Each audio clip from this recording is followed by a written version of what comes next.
Welcome to my channel zoology with Neha Gupta. आज की हमारी टॉपिक है इवोल्यूशनरी ट्रेंड्स ऑफ एनिमल। जब आप इवोल्यूशनरी ट्रेंड्स ऑफ एनिमल पढ़ते हैं तो कुछ इम्पॉर्टेंट्स ऑर्गेनाइजेशन होते हैं बॉडी में एनिमल्स के, जो आपको जानना बहुत ज़रूरी होते हैं।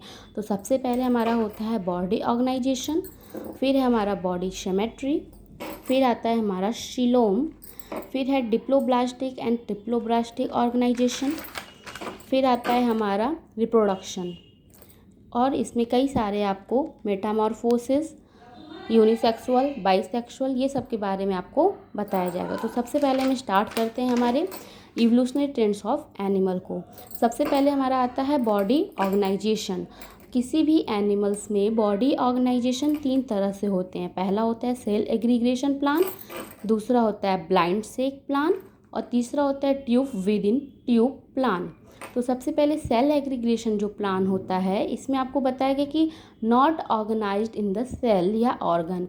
कुछ जंतुओं में जो उनका शारीरिक संगठन होता है वो कोशिकीय स्तर का होता है, जैसे कि पोरीफेरा में। इनमें क्या होते हैं, सेल्स या ऑर्गन नहीं पाए जाते। दूसरा होता है ब्लाइंड सेक प्लान। इसमें क्या होता है, an animal has a single pore which serves the dual function of egestion and well egestion. तो इंजेशन और इजेशन के बारे में आपको सबसे पहले बता दिया जाए। इजेशन होता है मतलब किसी भी चीज़ को ग्रहण करना, और इजेशन जो होता है किसी भी चीज़ को अपचित भोज्य पदार्थ को शरीर से बाहर निकालना।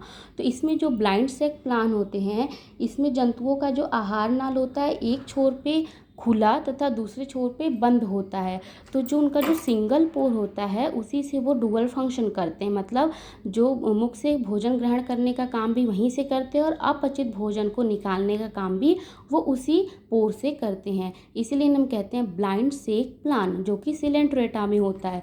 तीसरा होता है tube with in tube plan. इसमें क्या होता है, इन्वॉल्व टू ओपनिंग। इसमें जो होता है इनके जो पोर्स होते हैं दोनों छोर पे खुले हुए होते हैं, मतलब एक तरफ से इनके जो भोजन लेने का काम करते हैं और दूसरी तरफ से निकालने का, मतलब माउथ और एनस।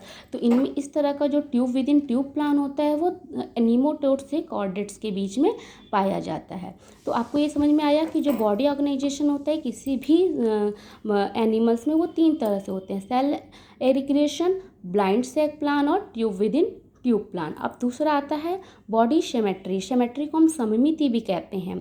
तो सबसे पहले इसमें 3 आते हैं, एसिमेट्री, रेडियल सिमेट्री और बाइलेटरल सिमेट्री। तो एसिमेट्री में क्या होता है कि absence of balance proportion between parts of a thing.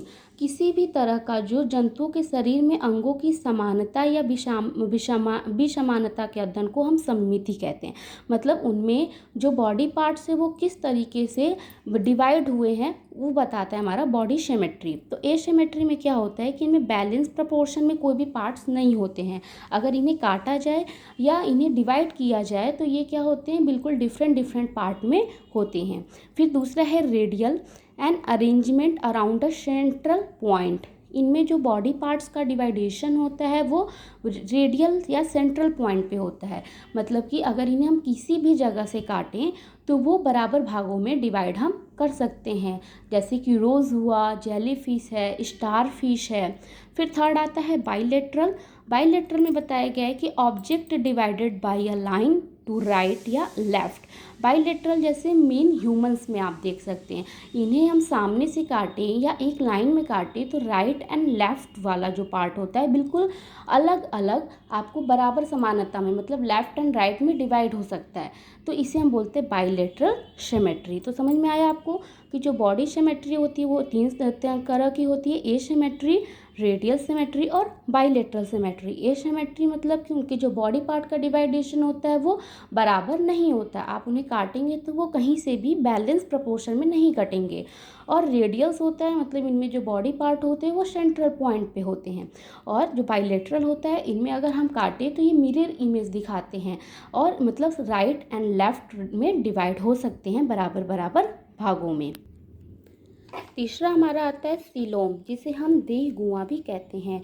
ये हमारा देह गुआ को समझने के लिए बताते हैं कि कुछ जंतुओं में जो आहार नाल और देह भित्ति के बीच में द्रव से भरा हुआ खाली स्थान होता है, जिसे हम देह गुहा कहते हैं। मतलब space between body wall and gut wall. Gut wall और बॉडी वॉल के बीच में जो स्पेस या जो हमारी स्पेस होती है, खाली जगह होती है, उसे हम सीलोम कहते हैं। ये भी 3 तरह से डिवाइड होते हैं, एसीलोमेट, यूसिलोमेट एंड स्यूडोसिलोमेट।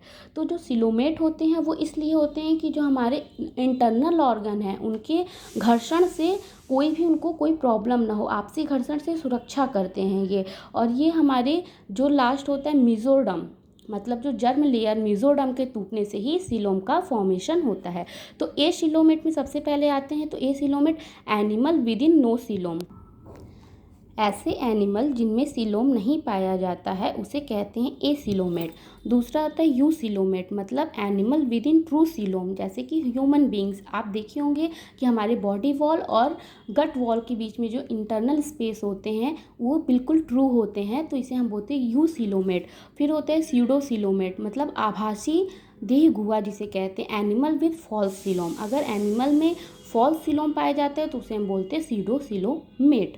अब आते हैं दूसरा हमारा डिप्लोब्लास्टिक एंड ट्रिप्लोब्लास्टिक ऑर्गेनाइजेशन। ये बहुत इंपॉर्टेंट होता है कि डिप्लोब्लास्टिक और ट्रिप्लोब्लास्टिक ऑर्गेनाइजेशन क्या होता है। किसी भी बेसिक को समझने के लिए पहले उसके टर्म्स को समझना जरूरी है कि क्या होता है, what is diploblastic, what is triploblastic, acoelomate, eucoelomate. तो डिप्लोब्लास्टिक होते हैं, इनके जो are layer consist of 2 germ layer. इसमें 2 जर्म लेयर पाए जाते हैं, पहला इंडोडर्म और इक्टोडर्म। और जो ट्रिप्लोब्लास्टिक होते हैं, are layer consist of 3 germ layers, endoderm, ectoderm and mesoderm. यही होता है द्विस्तरीय और त्रिस्तरीय संगठन। द्विस्तरीय संगठन या डिप्लोब्लास्टिक में 2 जर्म लेयर होते हैं, इंडोडर्म और इक्टोडर्म। और ट्रिप्लोब्लास्टिक मतलब त्रिस्तरीय संगठन में 3 जर्म लेयर होते हैं, इंडोडर्म, इक्टोडर्म एंड मेसोडर्म। फिर हम आते हैं रिप्रोडक्शन। रिप्रोडक्शन आपको पता ही होगा, अपनी जैसे संतति को उत्पन्न करना हमारा रिप्रोडक्शन कहलाता है। इसमें भी 2 तरह के होते हैं, सेक्सुअल रिप्रोडक्शन और एसेक्सुअल रिप्रोडक्शन। जो सेक्सुअल रिप्रोडक्शन होता है उसमें मेल एंड फीमेल होते हैं बिल्कुल डिफरेंट होते हैं, और एसेक्सुअल में डिफरेंट भी हो सकते हैं मेल एंड फीमेल और एक साथ भी हो सकते हैं। तो इसमें क्या होता है, सेक्सुअल रिप्रोडक्शन में मेल और फीमेल के फर्टिलाइजेशन से जो फॉर्मेशन होता है डॉटर सेल्स का, उसे हम बोलते हैं जाइगोट। ये हैप्लॉइड या डिप्लॉइड। तो हैप्लॉइड ये दोनों होते हैं, इसमें n नंबर होते हैं, और जाइगोट में ये डिप्लॉइड होते हैं जो 2n नंबर होते हैं। एसेक्सुअल भी डिफरेंट टाइप का होता है, binary fission, budding, vegetative propagation, spore formation, fragmentation, parthenogenesis और एपोमिक्सिस। ये सारे एसेक्सुअल रिप्रोडक्शन में आते हैं।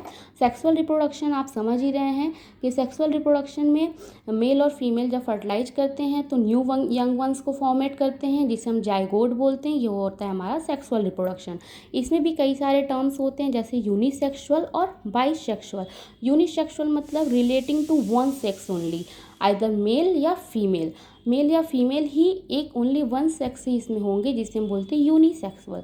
और बाइसेक्सुअल या हर्माफ्रोडाइट, मेल और female reproduction system are present in the same individual. मतलब कि किसी भी इंडिविजुअल में मेल और फीमेल रिप्रोडक्शन एक साथ पाए जाएँ तो उसे हम बाइसेक्सुअल या हर्माफ्रोडाइट कहते हैं। फिर आता है हमारा मेटामॉर्फोसिस, जो कि रिप्रोडक्शन से ही रिलेट करता है। इसे हम बोलते हैं कायांतरण या रूपांतरण। मेटामॉर्फोसिस भी 2 तरह के होते हैं, डायरेक्ट मेटामॉर्फोसिस और इनडायरेक्ट मेटामॉर्फोसिस। डायरेक्ट मेटामॉर्फोसिस मतलब प्रत्यक्ष कायांतरण, और इनडायरेक्ट मेटामॉर्फोसिस मतलब अप्रत्यक्ष कायांतरण। तो direct metamorphosis, young is directly born as a small version of an adult. मतलब जो हमारे यंग होते हैं वो डायरेक्टली ऐसे जीव की उत्पत्ति करते हैं जो देखने में बिल्कुल सेम वर्जन होते हैं यंग के। और इनडायरेक्ट मेटामॉर्फोसिस में इन्वॉल्विंग अ लार्वा स्टेज, जैसे कि आप बहुत सारे में देखते होंगे, मक्खियों में, मधुमक्खियों में या इंसेक्ट में जो होते हैं लार्वा स्टेज होते हैं, जैसे एग से लार्वा, लार्वा से प्यूपा, प्यूपा से फिर एडल्ट बनते हैं। तो इसमें होता है हमारा सबसे पहले बनते हैं हमारे एग, वो देते हैं एग लेइंग, एग से फिर हमारा बनता है लार्वा, लार्वा से फिर प्यूपा, और प्यूपा से फिर बनता है एडल्ट्स। तो ये जो स्टेप बाय स्टेप होते हैं ये हमारे इनडायरेक्ट मेटामॉर्फोसिस में आते हैं। Egg to larva, larva to pupa, pupa to adults, ये हमारे इनडायरेक्ट मेटामॉर्फोसिस में आते हैं। तो आप समझ गए जो इसमें सबसे इम्पॉर्टेंट होता है ओविपेरस और वीवीपेरस। ओविपेरस मतलब अंडे देने वाले और वीवीपेरस मतलब बच्चे देने वाले। तो सबसे इम्पॉर्टेंट होता है ओविपेरस और होता है वीवीपेरस। ओविपेरस को अंडयुजी और इसे हम जरायुजी भी कहते हैं। तो आपको सबसे पहले मेटामॉर्फोसिस में समझ में आ ही गया होगा कि डायरेक्ट मेटामॉर्फोसिस क्या होते हैं और इनडायरेक्ट मेटामॉर्फोसिस क्या होते हैं। डायरेक्ट मेटामॉर्फोसिस जो होते हैं वो प्रत्यक्ष कायांतरण, इसमें लार्वा स्टेज नहीं पाया जाता, जबकि इनडायरेक्ट में क्या होता है लार्वा स्टेज पाया जाता है। तो इसे हम बोलते हैं इनडायरेक्ट मेटामॉर्फोसिस। जैसे एक टू लार्वा, लार्वा से प्यूपा, प्यूपा टू एडल्ट। फिर उसके बाद इसमें दो टर्म आते हैं ओविपेरस और बीबीपेरस। ओविपेरस मतलब अंडे देने वाले, बीबीपेरस मतलब बच्चे देने वाले, इसे जरायुजी और अंडयुजी भी कहते हैं।